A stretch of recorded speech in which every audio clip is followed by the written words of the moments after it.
you know, I think Cambridgeshire children are magic. Magic? Yeah, did you see just what happened? I think they're the best. They are the best. I think they're even better than last year. That's tricky to say because some of the children were here last year. Ooh. I know, they are our repeat customers.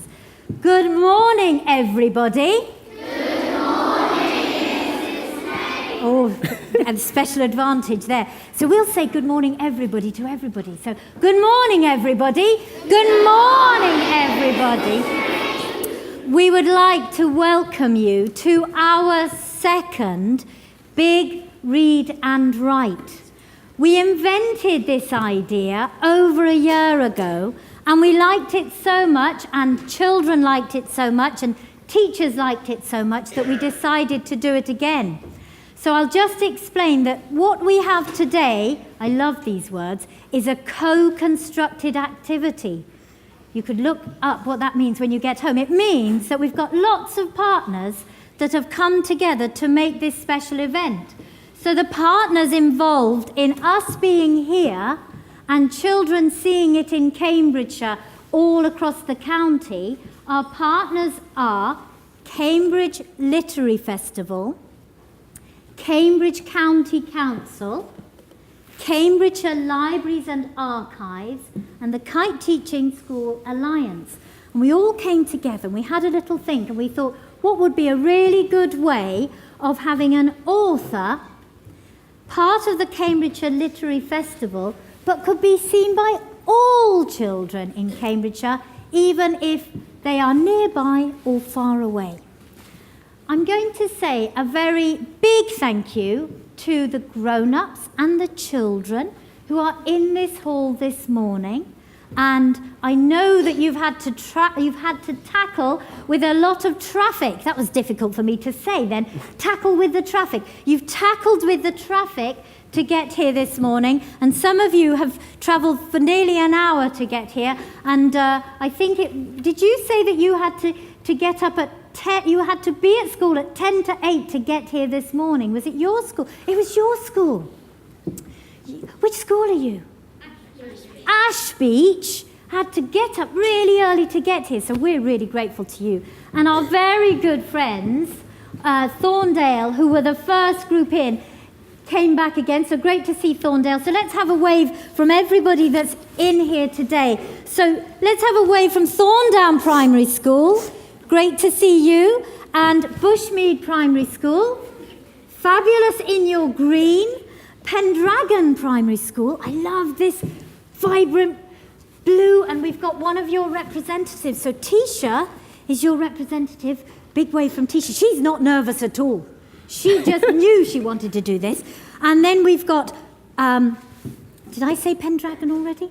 Have I said Pendragon? I've said Pendragon. Swavesey Primary, are you here? Lovely in your red, Swavesey, very elegant waving from Swavesey Primary School. Ash Beach, are you here? Ash Beach. Look how dignified we all are.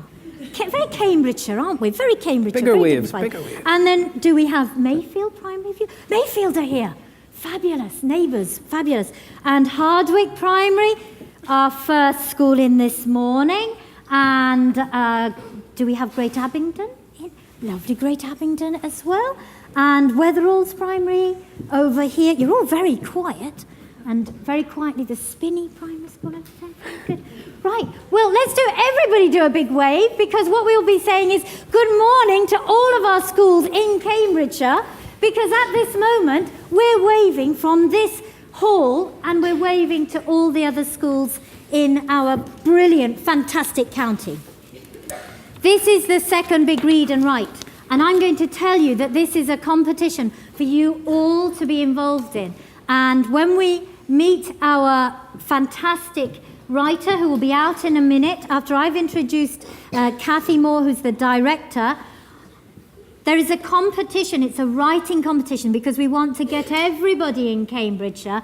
We know that Cambridgeshire has the best readers and writers of anywhere. Don't tell the other counties, because they'll get jealous. We know you are fantastic readers and writers, and there are some really exciting prizes. Listen to this. The first prize would be a signed set of Chris Priestley books called Tales of Terror and £100 worth of Bloomsbury books of their choice for the winner. There will be a first prize of a class set of books, all signed, just check that, all signed of the last of the spirits. And there will also be some runners-up prizes of some books as well. And they all go to your school, and they will be signed books. And we'll come and visit your school, and maybe we'll ask Chris Priestley to come and visit your school as well. So it's a really great competition. We want you to all get involved. That's about everything from me. Enjoy yourselves this morning. We really hope that it encourages you to read lots of books and write lots of fantastic stories. I'm going to hand over to Mark McGean, who is from Cambridgeshire County Council, who is another one of the partners in this fantastic project. Over to you, Mark. Thank you, Rachel. Yes, I'm Mark McGean from Cambridgeshire County Council, and we're very pleased to be here and proud to be working alongside the Kite Teaching School Alliance and the Cambridge Literary Festival in what has been a fantastic event, and we hope that this year is even better than last year. We had a lot of fun, didn't we? And I think it just feels like this year is going to be even better still. It's brilliant to see so many colours and so many people here today, but we also have a lot of schools that are watching this online at the minute. So everyone that is here, you're now live on the internet. Well done. You might be famous one day. If not an author, you might be a TV presenter. Who knows? So there are cameras here and cameras here. Can we just keep the waves going and give a big wave while I tell you who's actually watching online? Okay, so we have Melbourne Primary. Big hello to Melbourne Primary. Good morning. We have Warboys Community Primary. Okay, keep it going, keep it going. Okay, Great and Little Shelford. This goes on for a while, don't worry. Okay, yeah. That's it. Cherry Hinton Primary. Morley Primary. Okay, St Lawrence Catholic Primary. Tevisham. Fordham. Stapleford. St Luke's. How are the arms doing? Is everybody still with me? Yeah, keep it going. Okay, teachers and all. We want the adults. Yep. Okay. Somersham. King's Hedges. Burwell Primary. Crosshall Junior. Nearly there. Okay. The Grove. Hemmingford Grey. Spaldwick School. Westfield. And a big double wave, because some of them are here, to Weatheralls as well. Okay, thanks very much. Right, so now we are going to properly start our proceedings, and I'd like to invite Kathy Moore onto the stage with our special author this year, Chris Priestley. Let's give a round of applause for our author this morning. Thank you.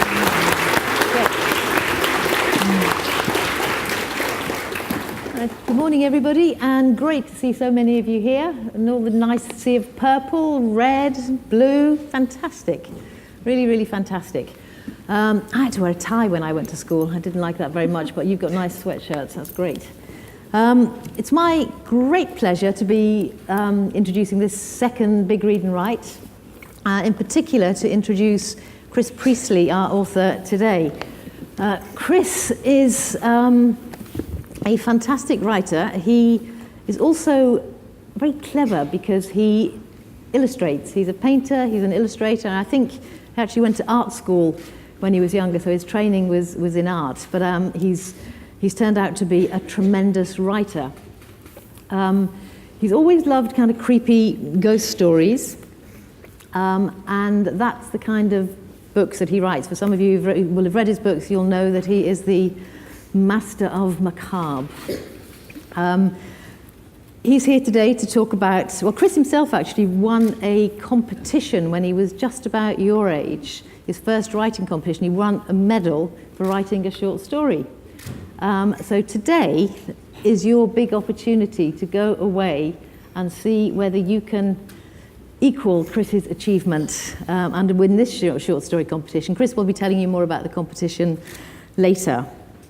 Some of the books Chris has written, well, he's written loads of books, but he's a wonderful series called Tales of Terror. He's written a fantastic book called Mr. Creature, a book called The Last of the Spirits, plus many, many more, which I'm sure he'll refer to today. He also lives in Cambridge, and he could walk here, so he didn't have to battle with the traffic like lots of you did. I'm just going to read out some quotes, really, to give you a little taste for what people say about the book Chris reads. A modern master of horror and suspense. deliciously creepy, genuinely spooky and unsettling, not for the faint-hearted. Priestley's Gothic feast of Poe-like fables stand out like a shining beacon, guaranteed to give you nightmares. Well, I hope not. Chris is very much a reader as well as a writer, and it's why we're all here today, because we believe that reading and writing are hugely important things and very linked. You can't be a good reader unless you're you can't be a good writer unless you're a good reader, really, I think is certainly what I believe, and Chris does too.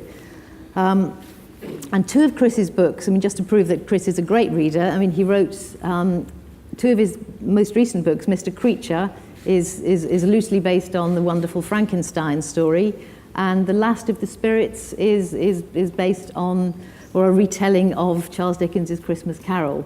So I'm going to hand you over now to the Master of Reading and Writing, Chris Priestley. Thank you.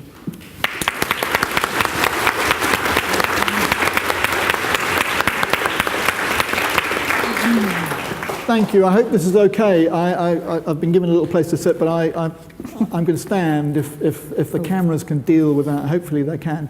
I'm going to talk to you a little bit about myself and how I come to be standing on this stage in front of you now, and hopefully give you a little taste of my reading and writing life, and see how it maybe matches up with yours. And the first thing I want to talk about is that when I was about your age, I was asked by a teacher what I wanted to be when I grew up. And on another day, I might have said astronaut or a train driver or something else, but on the particular day that she asked me, I said that I wanted to be a writer. Not only did I want to be a writer, but I wanted to draw the pictures in the book that I wrote. And it probably seemed to the teacher at the time a bit like me saying that I wanted to be an astronaut, because it does seem like an extraordinary thing to say when you're 8 or 9. But it just goes to show that sometimes what we think when we're 8 or 9, we then go on to do. And maybe you've got a dream of being something, a musician, a dancer, a footballer, a writer, even, in a group this big, and with all the children who are watching this streamed online back in their schools.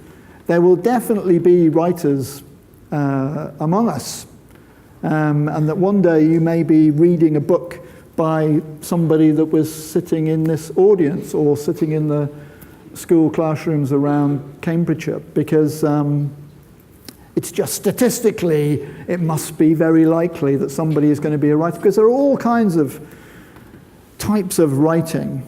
And I've grown up to enjoy short stories and creepy short stories and fantastical short stories, which I think started very young, about your age. And I think I can pinpoint where that happened. And that was when a teacher read to us in class. Who likes having stories read to them in class? Okay. Everybody should be putting their hands up. Now I insist. I hope you're all putting your hands up back in your classrooms around Cambridge as well. I think it's fantastic having something read to you by your teacher in your class with a group of people. It becomes like a group event. It's very different from reading a story yourself. And as a special treat, my dad was in the army when I was your age. And we were living in a place called Gibraltar, which is right down on the very tip of Spain. So it's very near to Morocco in North Africa, very, very hot in the summer. A very unlikely place to hear the book that she read to us, which was A Christmas Carol by Charles Dickens. Has anyone had a Christmas Carol read to them, or have read that, or seen a Muppet Christmas Carol, or any other fantastic versions of it? Yeah, so we all sort of know that story well, and that was the first time I'd ever come across that. And maybe because I was at school in such a hot place, that hearing a story set in freezing cold Victorian London sort of made it stick in my mind. But I loved the story. I loved it so much that, as you've just heard, I've written my own book that's linked to it recently, because it stayed with me all this time, ever since I was 8 or 9. But the thing about A Christmas Carol is that it's a ghost story. It's a creepy story. It has many, many creepy parts to it, even though it's a twinkly Christmas story about somebody who stops being a horrible person and becomes a nice person. It's also got a lot of macabre and dread to it. And one of the most scary things about it is the ghost of Christmas yet to come, who's this hooded figure. You can't see their face. They don't speak. They just point at things. So when he's taking Scrooge round, Scrooge asks him questions, but he doesn't ever answer. He sometimes shakes his head and points at things. And I found that very scary, the idea that you would have this hooded figure with no face that just pointed at things. And maybe if you've got that sort of, I must have had a particular kind of character where that stuck in my mind.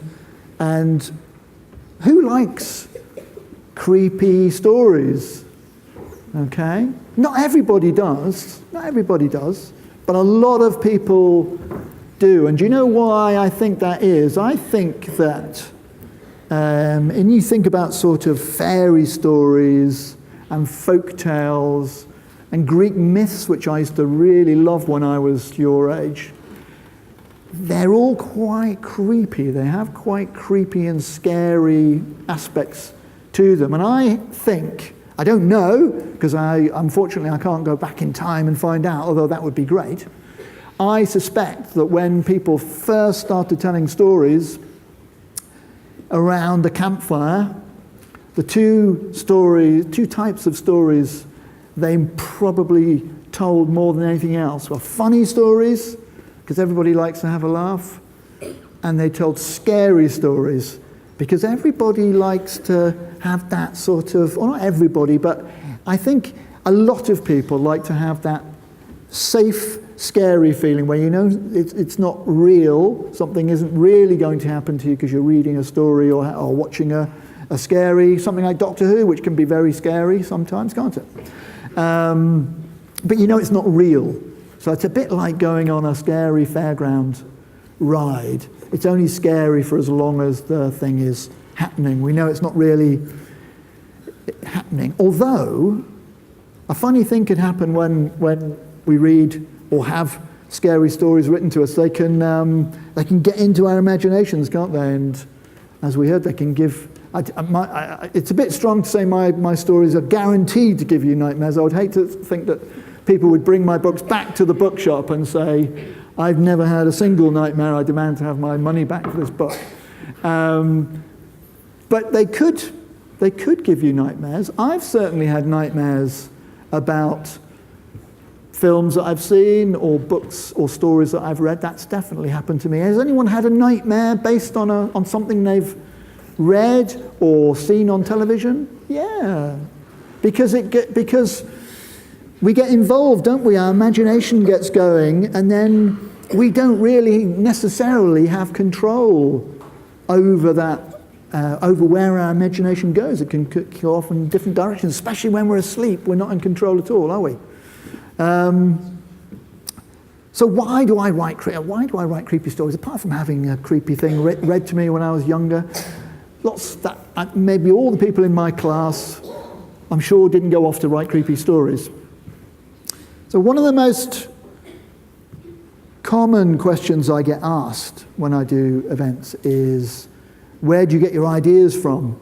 And this is particularly pertinent for you because you're going to write a creepy story, aren't you? And all of you back in your classrooms around Cambridgeshire, you're all going to try and write a creepy story. And so you must be thinking, oh, well, where am I going to get my ideas from? Now, what I always say is that there's a special place that I get my ideas from. There's a special place in London where they have a huge library, a digital archive of ideas. All the ideas that there's ever been, and they're all separated out into different categories. So there's a separate sort of creepy place, but you have to be a writer. Unfortunately, you have to be a writer to get access to these. No, that's not true at all. Writers get their ideas from the same place that you will get your ideas from. There's no special writery place to get ideas. We get our ideas from everything that we've ever watched on television, all the films we've seen, all the books we've read, most importantly, all the books we've read, all the stories we've heard. So maybe my dad was a great storyteller, and my mum actually. My mum was in London in the Blitz in the Second World War. My dad fought in the Second World War.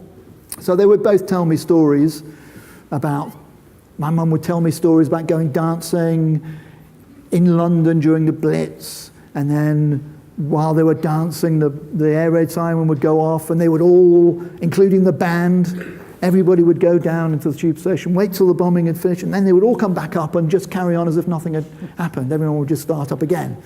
And I would listen to all these stories, and I think sometimes we overcomplicate the idea of writing a story, and really that's what stories are. They're not as special just because they're written down. They don't turn into something else. What you need to do when you're trying to write your story is to try and think of stories that you've heard, stories you've enjoyed, and stories that you've read, and why it was that you enjoyed hearing them or reading them. What was it about them that was good, that made you enjoy it? Now, if you're trying to write a creepy story, then obviously you have to try and work out what might be creepy. So to do that, you sort of have to think, what scares you? What makes you frightened? Okay? So we've all had times when we've been scared, haven't we? In real life. Hopefully, we just thought something was going to happen. It didn't happen really. But we've all had that feeling of getting slightly nervous and agitated about something. We hear a funny noise. We see something out of the corner of our eye. We thought something terrible was going to happen, but it didn't. And you have to try and remember what that was like. So sometimes what I do is I think about fears and phobias. So I've got a fear of heights. Okay, has anyone got a fear of heights? It's quite a common phobia. So fear of heights is a strange fear because it's not necessarily to do with how high you are. It's a weird thing. So sometimes you can feel nervous just at a very small height like this, going up a set of step ladders. Sometimes I can feel very nervous going up a set of step ladders. And then another time I won't feel scared at all even if I'm on the top of a tower. It's a very strange thing, but it has a very particular feel to it.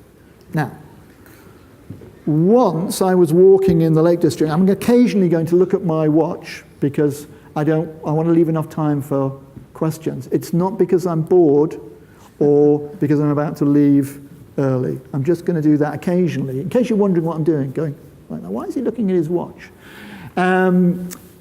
I like walking in the Lake District. So, because one of the sort of strange things is, even though I'm scared of heights, I like being up high. I like to have a view. And I don't like something stopping me from doing things. Maybe you're like that. I don't like the idea that because I'm scared of heights, I can't go up high things. It annoys me because I think it's silly that I'm being sort of bullied by this fear. I don't like it. So when I go to a new city, the first thing I do is go up the nearest church tower or whatever, even though sometimes it scares me a lot, because I refuse to be stopped.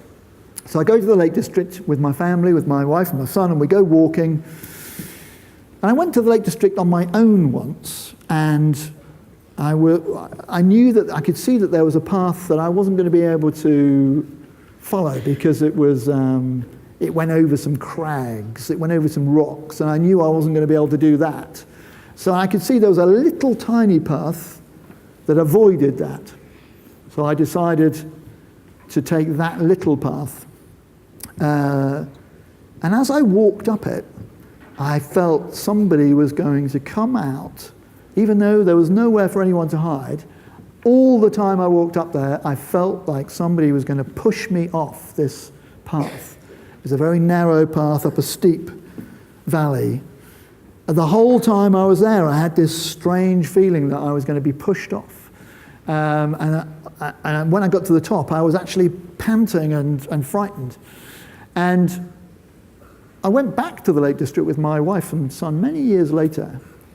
And the same thing happened. I said, oh, we can go this way, not remembering that it was exactly the same path. And even though my wife and son were with me, my son was right behind me, and he could see that I was suffering and was making sure that I was all right, bless him. I was exactly the same. I felt all the way up this path, I felt someone was going to push me off. And that's why I wrote this book, this story called The Path. So, although it's a story about a boy who leaves home and goes up this particular little path that he thinks of as his own path, he's going to leave home by this, he just feels that it's fitting to leave home by going up this path that he's walked many, many times before, except that when he looks back, he sits and rests. When he looks back, he sees someone following him. And the person that's following seems to be moving very oddly. And he looks at him through a telescope that his grandfather's died recently, and he's inherited his grandfather's telescope. So he looks at the person that's following him, and this is what he sees. The stranger was moving even faster than Matthew had imagined from a distance. He was indeed running and scrabbling upwards at a phenomenal rate. His motion was crazed, and the eccentric movements of his body were now clearly explained. His left arm was obviously broken in more than one place, Matthew guessed. The left hand was scarcely recognizable as such, and looked as if a blacksmith had been hammering it. His left leg, too, was clearly smashed and flailed and juddered sickeningly as he moved. His clothes were ripped and sodden with blood. The hair he had thought to be merely wet was clotted with gore, and he looked as though he'd been scalped by one of the American savages Matthew's grandfather had told him about. But it was the fellow's face that had caused Matthew to gasp in horror.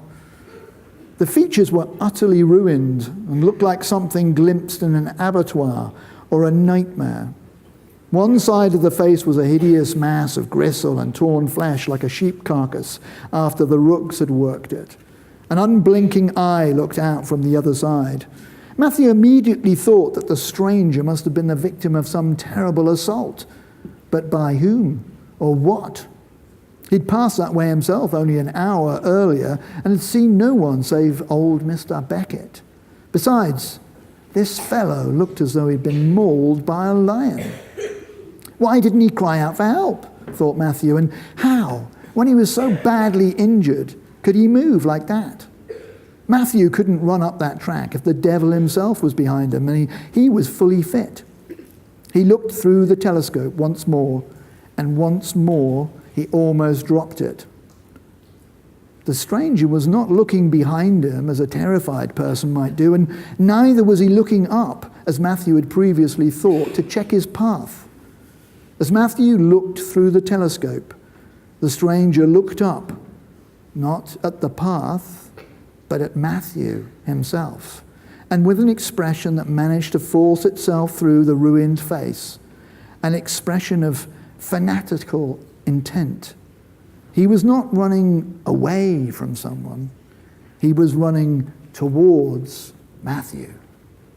Okay, so to find out what happens there, you'll have to read that story to the end. But it was my attempt to try and conjure up in a story the fear that I was feeling on that path, that I was being followed or chased by somebody that I couldn't see. Now the thing is, when you're trying to come up with fears and phobias, the best thing to do is try and think of fears and phobias that we all have. Who can think of a fear that everybody has? Can anyone think of a fear that they think everybody has? Yes? Spiders. Spiders is very, very common. Who's frightened of spiders? Now, I must ask this question in almost every school I go to, and in every school I go to, probably about half the people put their hands up. And I've been meaning to buy myself a pet tarantula or bird-eating spider so that I could lob it into the audience, because you would all scatter. So everybody, I think, is scared of things that scurry, things that move a bit too quickly out of the corner of our eye. We don't like that, do we? Snakes, rats, mice, spiders, anything that just... So even though mice are cute, you wouldn't really want one running around by your feet, would you? You'd lift your feet up. You wouldn't want to think that a mouse is going to go running up your trouser leg. Same with snakes. Even, snakes mostly, not in this country. We do have one poisonous snake in this country, but mostly I remember seeing a massive grass snake swimming across the Cam in Cambridge. I mean, about that long, massive. And it was quite startling to see a snake that big swimming as well, swimming across the water. It was quite odd, but not really scary. Yes. Death. Oh, what an answer. Who's scared? It seems very strange to ask young people this question, but who's scared of death? Yeah, well, I'm quite heartened by the fact that a lot of you haven't put your hands up, because I would hope that at your age you're not particularly scared of death. It gets slightly more scary when you get to my age. But I used to collect, I'm doing it again, look, I'm looking at my watch. I used to collect stories about death as a figure, as a character, because they fascinated me. There's lots of old stories about death. And that figure from A Christmas Carol, that hooded, faceless figure who points, he's a bit of like a death figure and quite scary. Yes? Clowns. Who's frightened of clowns? Okay, clowns, yeah. A lot of people are frightened of clowns. Can I, if you just put your hands down, who finds clowns funny? Okay, so probably about as many people find them scary as find them funny. Again, that's quite common. Now, clowns fall into a category, I think, with puppets, dolls, anything with a painted face. Because when we look at a face, we're checking, aren't we? We're checking that somebody is who we think they are. Are they really friendly? Are they a frightening person? If they've got a painted face on, so a clown could be a horrible person, couldn't they? But they've got a big smile painted on their face, so we don't really know what they're thinking because their face is painted on. We don't like that. So dolls are quite creepy, or can be. Puppets, very creepy. Anybody else? Anyone else think of something that they think everyone? Yeah. Sorry? Snakes. Snakes. A lot of people are scared of, but I don't think everybody. Some people have pet snakes. I do. Yeah. Yes, sorry. Halloween. Wow, Halloween used to be a lot scarier. I think it's become a sort of fun event. I think people, if you say Halloween now, more children associate it with sweets than they do with being scared. I still don't think anyone's come up with something that everybody, I think there's certainly one thing that I think everybody, even though a lot of children particularly deny it, there's one thing that I think everybody's scared of, yeah. Ghost stories or... Ghost stories. Well, yeah, ghost stories can be scary if they're good ones, but not a bad scary story. Yes. The dark. The dark. The dark. What's your name? Oscar. Oscar. Well done, Oscar. The dark. So the strange thing about the dark is that when I ask children, they don't like to say that they're scared of the dark. So if I say, who's scared of the dark? Okay. Now, the truth is that everybody in the whole world is scared of the dark. And why is that? Yes. Yeah, the middle of a forest in the dark would be very scary, but why is it scary? Why is the dark scary? Because what happens if someone else is in your house and you don't know about it? Yeah, that's true, yes. Maybe like you're thinking someone's jump scaring you or something. Yeah. You can't see anything. You can't see. What's your name? Sorry? Ollie. Ollie. Ollie says you can't see anything. And Ollie's absolutely right. So when it's dark, you don't know what's there, do you? That's the simple truth of it. And that's the scariest thing of all. And the reason why that is scary is because our imaginations are the things that work against us. Our imaginations are scarier often than anything that's actually there. And we're very bad.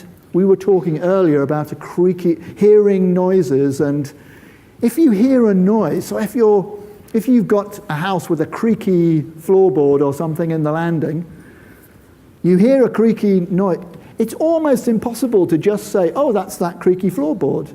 You have to say, there's somebody walking on the landing. Who's walking on my landing? We start to imagine all sorts of things following a noise, or if I hear a bin fall over outside of my house, I don't just think, oh, a bin has fallen over outside my house. I think somebody's trying to burgle the house. Somebody's climbing over my fence trying to burgle the house.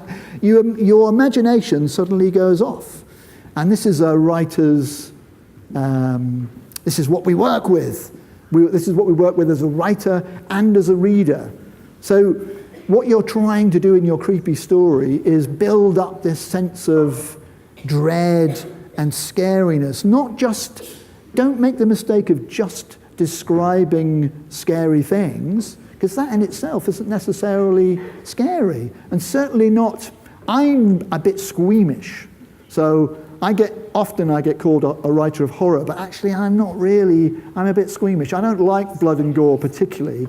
So there is a bit of blood and gore in my stories, but not much, and often none at all. And I like properly creepy things. By that, I'll just tell you one last thing before I get to ask you a few more questions. And that is, when I was a little bit older, embarrassingly, a good few years older than you are, in the house that I lived in, which was a sort of modern bungalow on a council estate in Newcastle. So when my dad left the army, we moved to Newcastle, and we lived on a big council estate, horrible council estate, where my sister still lives, and it always makes my heart sink every time I go back there. And my son can't believe that I ever lived there. I always get great kudos from my son when we go back there, because I think he thinks I'm much more of a man because I grew up in this terrible estate. But it was a very odd-shaped house. It was like a Z-shaped house, and with little rooms off it, if you can imagine. And in my bedroom, I had a cupboard. It was like a built-in wardrobe, And the cupboard doors, there was something wrong with them. They just hadn't been fitted properly, and they wouldn't close properly. So there was always a gap. So if you can imagine this black gap, I could not go to sleep with that gap. I had to put a chair up against it, even when I was 13, 14. I knew there was nothing in that cupboard. Of course I did. What could be in the cupboard? Ridiculous. I know, 13-year-old, you know it's not a monster in the cupboard, of course. But that wasn't going to stop me putting my chair up against that cupboard and making those doors close, because it was that strip of darkness, that little glimpse of darkness was enough to scare me so much I couldn't go to sleep, okay? And that's what I'm trying to tap into when I write my stories. I'm trying to remember what that was like for me, lying in my bed looking at that, trying to remember what that feels like. And that's what you have to do. I'm sure you've all got similar things where you might have to check under the bed, or there's something that you don't like, maybe a toy that you have to turn away that you don't like, something. I had a friend who had a soft toy that they loved, but they didn't like at night. It suddenly turned from something they loved to something they didn't want looking at them. Obviously, it wasn't looking at them, it was a soft toy, but they had to turn it away. So there's things like that, things where we know, we might be able to we can tell ourselves that they're silly as much as we like, but it doesn't make any difference. You can feel yourself just getting more and more, like I tell myself, it's silly to feel scared of heights when if I'm up on a building and there's a big high wall like this, I would have to climb over to fall. I know I'm not going to fall. It's not about that. It's not about me really thinking I'm going to fall. So I'm going to let you have the chance to ask some questions. And what I'm hoping for is you out there in Cambridgeshire land that are watching, I hope you've also remembered to send in some questions via the wonder of the internet for me to answer as well. So I will conduct the question. I'll just explain what's going to happen. Thanks, Chris, for the wonderful chat. You guys are all going to get to answer some questions in a moment. We're first going to have some questions from our guests on the sofa, and then we're going to come to you guys out there. So first up is Hadifa. Welcome, Hadifa. How old were you when you wrote your first book? Okay, so the first book I wrote, I was about 18, about my son's age. My son's just at university. I went to art college because I was good at drawing, and I wrote a novel about me and my girlfriend and my friend and his girlfriend and the house that we were living in at the time, and then I split up with my girlfriend. And I put the story that I'd written, I typed it out, because we're in the olden times here when there wasn't computers, or I didn't have a computer anyway. I typed it out, I typed up the manuscript, I put it in a large saucepan and set it on fire. Because I thought this would show her what she'd done.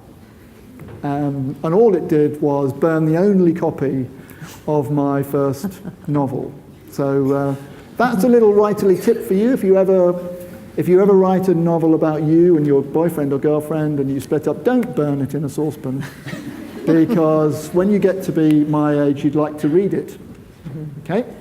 Okay, next up we have, thank you, Hadifa, and next we have Evie. Who inspired you? Who inspired me? Wow. So many people, and there's no particular way of becoming a writer. Okay, you don't have to go to university, you don't have to do English at university, you don't have to do creative writing courses. There's no route. All the writers I know have all come from different routes and started writing at different ages. There's no pattern at all. The only thing that we all have in common is that we all read lots of books, and we love reading. That's how you become a writer. That's how it even comes into your head that you want to be writer. So all the writers I've ever read have inspired me. There were particular ones when I was a teenager. I loved the short stories of an American writer called Ray Bradbury. I still read his stuff even now. But I'm constantly being inspired by new things that I read.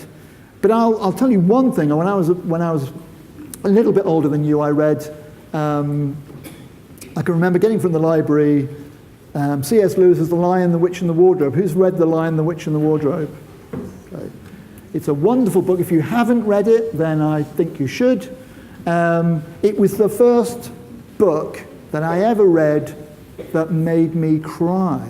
Okay? It actually made me cry, which is an amazing thing, that you turn the words on a page into such emotions in your head and heart that you cry. So that was probably the biggest inspiration for me, was to read something that had such an amazing effect on me. It was when Aslan gets attacked by all the demons and has his mane shaved off. That made me cry. Yeah. Thanks. Now next is Aroa. Would you like to put your question to Chris? Have you had any other jobs besides an author? Have I had any other jobs behind it? Yes, I have. For 20 years, before I ever had a book published, I was an illustrator and cartoonist. So I illustrated mainly for magazines and newspapers. I used to do drawings of pop stars for a paper called Record Mirror and something called Patches, which is like a girls' magazine. I used to draw pictures of 1980s pop stars every week. I've been a political cartoonist, I've done strip cartoons, and even done labels for beans in Safeway supermarket, theatre posters, all sorts of things. And then I was very lucky in that I worked at a magazine called The Economist with Chris Riddell, who's our children's laureate, whose work you may well have read, things like Ottoline or Goth Girl, those kinds of things. He suggested to me that I write something for children, and very happily for me, he was able to hand what I gave him over to an editor, so I didn't have to just... Lots of writers I meet have tried to be a writer for years. They've sent things in and had refusal. The very first thing I ever wrote for children got published. I was very, very lucky. Next is Tisha. Do you like being scared, and can you explain why? Do I like being scared? Yeah. Okay, well, as I was saying earlier, I'm not sure I can explain why. That's a good question. I think you have to have it's a particular sort of sensibility. So I do like being scared, but not really being scared. So the things that would scare me now are something happening to my son or my wife or my health or something, and I wouldn't enjoy that. No one enjoys really being scared, but I do enjoy the sensation of being scared when I'm watching a creepy film or reading a scary story. But it's a very particular thing, and I can't completely explain it, other than I think possibly, maybe, we like to test that safely, test our scary button kind of thing. You know, in the safety of a book, we just like to keep trying to see present ourselves with scary scenarios in safety. And lots of books have scary things. Even Harry Potter, something like that, has scary things in it. Scariness is part of the world. Nothing I write is as scary as watching the news. That's definitely the scariest thing on television. Thank you for your questions. Actually, great questions. They were great questions. Going to open up to the audience. We're going to take one from this side first, over on the green mic over here. So has anyone got a question from this side of the audience? Hands up. Boy at the back. Are you scared of being scared of nothing? Am I scared of being scared of nothing? That's a very deep question. I'm guessing that you mean maybe I'll stop being scared of things and I'll run out of ideas. That's true. I should point out that I don't just write scary things. So the last 2 books I've written, in fact, have been sort of romantic stories, older teenagers. So I don't just write scary stuff. I have written funny things, I've written historical fiction. I don't just write scary stuff, but I do like... Scary stories to me are a little bit like jokes. They have that same sort of form, except the punchline of the joke has been replaced by something scary. That's what I like about them. They're a little bit... I like the mechanism of working out. And when you're writing your own story, that's the most important thing. If you, I don't know if we've got it down, there's meant to be, you've got your ideas sheet, you've got a sort of brainstorming sheet to help you. And I wrote on that, I wrote a 1 to 10 list for you to try and work out how your story works in a 1 to, so 10 being the end of your story and 1 being the beginning. And that's my biggest advice when you're writing your story, is concentrate on number 10. Okay, concentrate on coming up with a really good ending for your story. So imagine how boring a joke would be if there was no punchline, if it finished at number 9 and you never got to hear what the point of the joke was. Well, that's the same as reading a creepy story that doesn't come to a proper ending. If it just comes to number 9, it's not quite good enough. You need that number 10. How is it going to work? Okay, another question. There's lots and lots of hands up. It's very... What about somebody from over here? Yep. What's your favourite book you've wrote?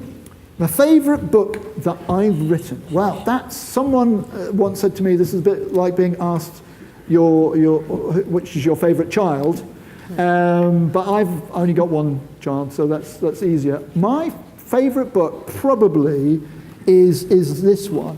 It doesn't look like this anymore, but it's got a different cover on it. Uncle Montague's Tales of Terror, or Mr. Creature, both of which I had in my head for a long, long time. So Mr. Creature is sort of linked, this one, is linked to the novel of Frankenstein, not the films, but Mary Shelley's novel. Mary Shelley was a teenager when she wrote Frankenstein, amazingly. And I wanted to, ever since I read Frankenstein when I was about 13 or 14, I'd wanted to write something in response to it, and this is what eventually came out. Uncle Montague's Tales of Terror has got stories in it like The Path that I'd written a long, long time, or sketched out in that 1 to 10 fashion. That's how I used to sketch out my stories. I'd sketched out that story a long, long time before it was ever printed. Anyone else? Another question over here? Yeah, and there's a young lady over there who's absolutely desperate to ask a question. She's had her hand up for quite some time. I don't know if we can get to her. What's your worst fear? My worst fear, okay. Well, I know it sounds a little bit boring and everybody always says this, but my worst fear would definitely be something terrible happening to either my son or my wife. That's definitely true. When you get to my age and you if you have your own children, you'll understand how that works. So you start to think less about yourself and more about the people that you care most about. But another fear that I think everybody in the world has is a fear of pain. Not necessarily the actual pain, but that feeling of anticipation of pain. So if you're going to the dentist, that feeling before you get in the dentist, not necessarily when you're in the dentist, which might be fine, but your mind is imagining that it's going to be. So something horribly painful happening, that's definitely a fear. I don't like pain. I'm not very good with pain. I'm not a brave person. Who else? Okay, let's have someone. Wow, you're right in front of me. So, who's your favourite author? Who's my favourite author? Well, do you know, my son is always asking me what my favourite, whatever it is, and I think once you get to a certain age, you stop having one favourite thing, a favourite colour or favourite book, because it depends what mood you're in. So if I was wanting to, so I love, there's an American author called Cormac McCarthy who I absolutely love, but I would have to be in the mood to read Cormac McCarthy. He's certainly not somebody I would go to if I wanted a funny, light-hearted read, something quick and funny. So it depends what mood I'm in. You are living in a golden age as children, because there are so many fantastic writers writing specifically for you and for all children of all ages. You can't possibly go into a bookshop or a library and say there isn't a book for you, because there absolutely must be.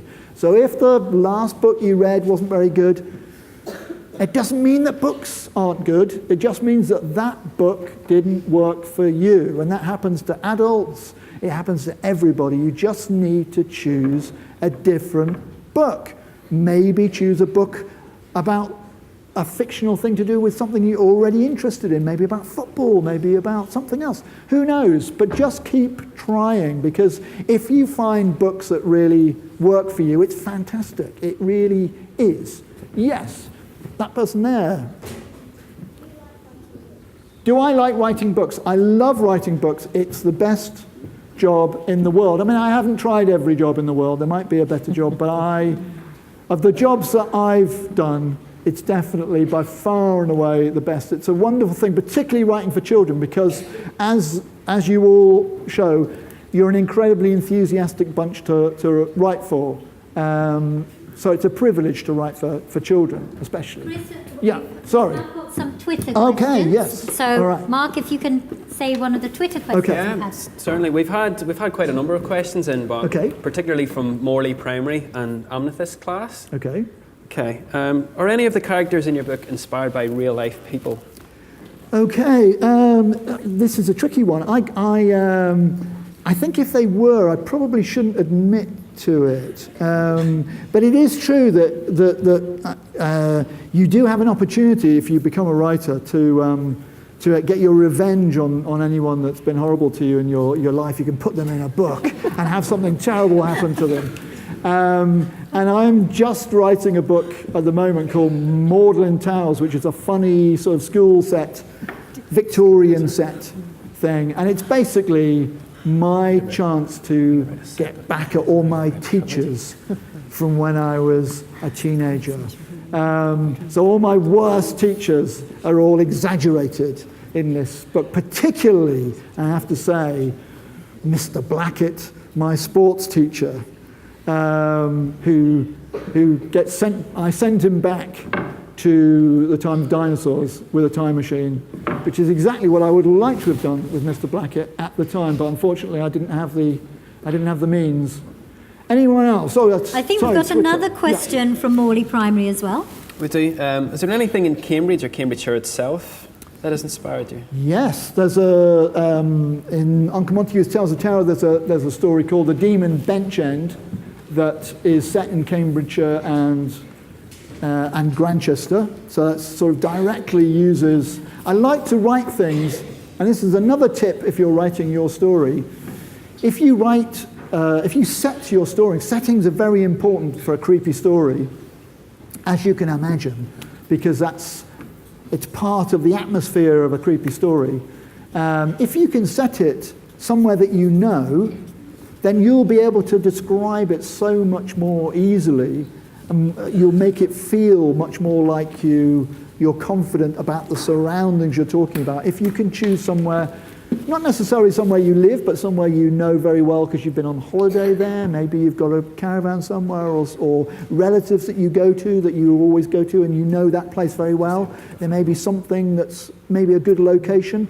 And then what that does is when the reader is reading the book, they really feel like they're there because you're able to describe it in detail. The more detail you put in about setting, the more believable it will seem to your reader. I think we've only got time for one more question. Well, before we need to talk about the competition. No pressure then on that last question. It's going to have to be the best question that's been asked. You there in the middle on the back row. Yes, person with, yep, you. You're looking round, but it's, well, okay, it's all right. What's the most creepiest place you've been to? Sorry, I didn't hear that. What's the most creepiest place you've been to? I still didn't hear it. What's the creepiest? What's the most creepiest place you've been to? I'm sorry, I'm not hearing that. What is Creepiest the place creepiest you've The been to? creepiest place. I'm so sorry. Everybody else in the entire, everybody understood what that was apart from me. Okay, the creepiest place I've been to. That's a very good question.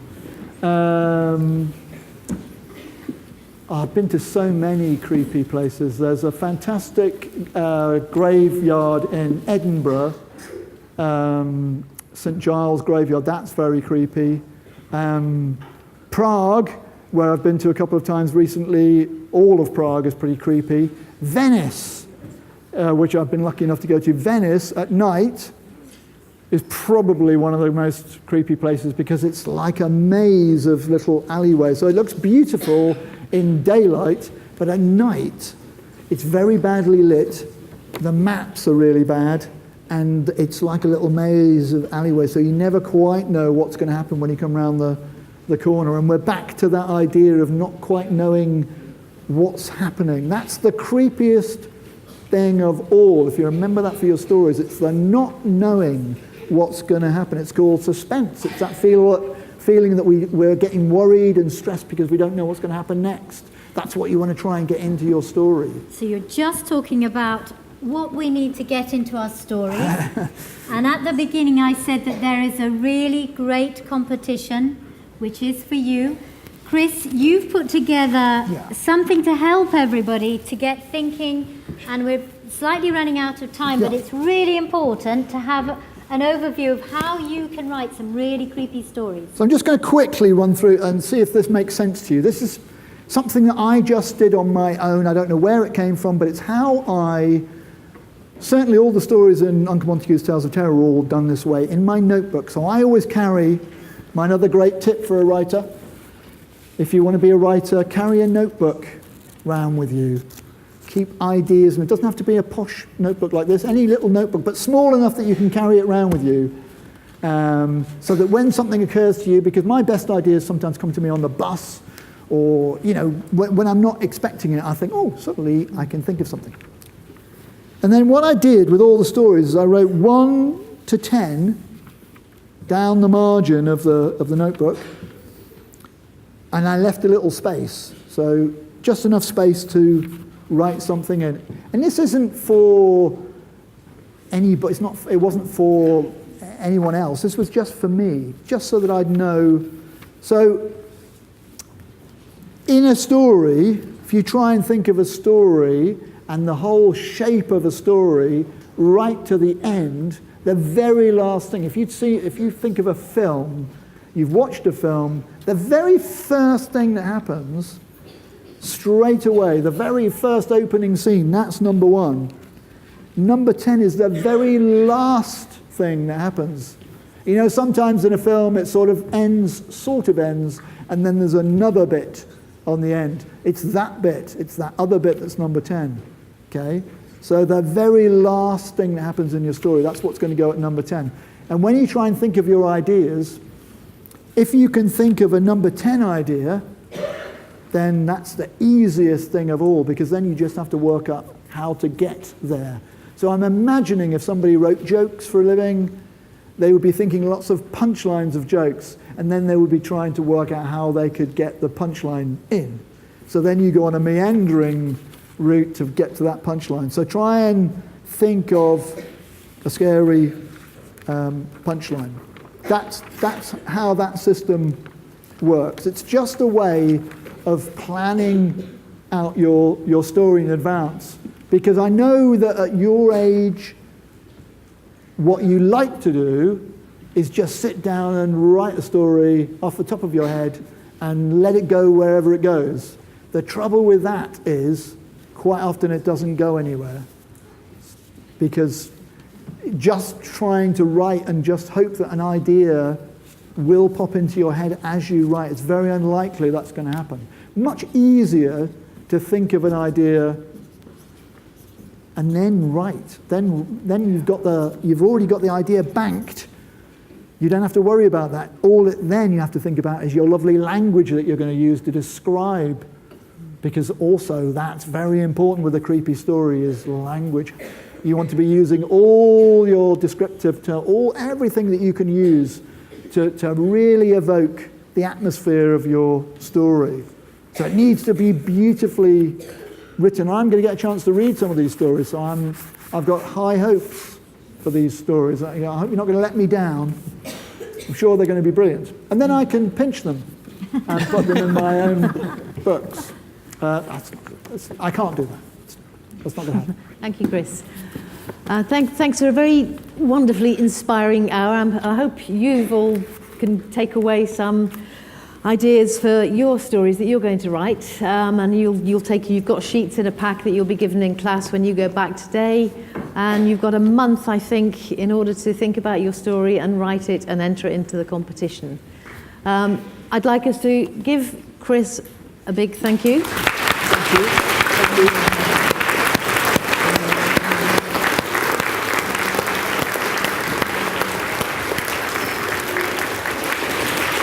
And I would like to thank all of you for coming in today, and all of you for watching in your classrooms. A big hi to you. Yeah. And if you've enjoyed today and you'd like to come and see some more authors talking, then we've got Cambridge Literary Festival coming up in about a month's time, 7th, 8th, 9th, 10th of April.